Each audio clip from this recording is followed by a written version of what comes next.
பிரியமானவர்களே, நீங்க உபாகமம் 4ஆம் அதிகாரத்துல பார்த்தீங்கன்னா, ஒரு வசனம் வந்திருக்குங்க. "அவைகளை உங்கள் இருதயத்தை விட்டு விலக்காதபடி பார்த்துக்கொள்ளுங்க" அப்படின்னு சொல்லிட்டு, அவைகளை என்ன செய்யணுமா, உங்களுடைய பிள்ளைகளின் பிள்ளைகளுக்கு நீங்க போதிக்க கடவீர்கள்னு சொல்லப்பட்டிருக்குதுங்க.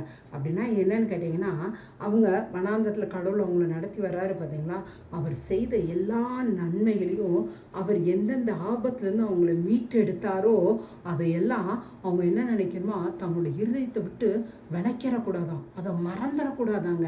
அவங்க அதை இருதயத்தில் வச்சு காத்துக்கொண்டு அதை என்ன செய்யணுமா, பிள்ளைகளின் பிள்ளைகளுக்கும் பிள்ளைகளுக்கு சொல்லணும், அப்புறம் அவங்க பிள்ளைங்க, அப்புறம் அவங்க பிள்ளைகளுக்கு போதிக்கணுமா.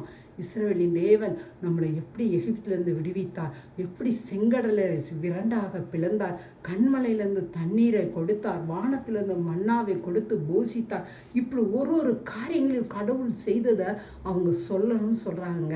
அப்படி சொல்கிறது நிமித்தம் தான் கடவுளை நம்ம எப்பையும் நம்ம மகிமைப்படுத்த முடியுமாங்க. அந்த கடவுளை நம்ம எப்பயும் நினைத்து கொள்ளவும் முடியுமாங்க. இன்றைக்கி கூட நம்முடைய வாழ்க்கையில் கடவுள் அநேக நன்மைகளை வந்து செய்திருக்காருங்க. நம்ம அதை மறக்கக்கூடாதுங்க. அதை என்ன செய்யணும்னு கேட்டிங்கன்னா, நம்ம பிள்ளைகளின் பிள்ளைகளுக்கு நம்ம சொல்லி ஞாபகப்படுத்தி கொண்டே இருக்கணுங்க. அப்படி சொல்லும்போது கடவுள் புதிய புதிய நன்மைகளை நமக்கு செய்வாருங்க. இந்த ஜனங்கள் அப்படி தன்னோட பிள்ளைகளுக்கு, அதாவது 40 வருஷம் இருந்த ஒரு ஜெனரேஷன் அடுத்த ஜெனரேஷனுக்கு அந்த காரியங்களை சொல்லும்போது பார்த்தீங்கன்னா, யோசுவா முழுவதும் பெரிய பெரிய அற்புதங்களை இஸ்ரவேலர்கள் வந்து அனுபவிப்பாங்கங்க. தேங்க்யூங்க. காட் பிளஸ் யூங்க.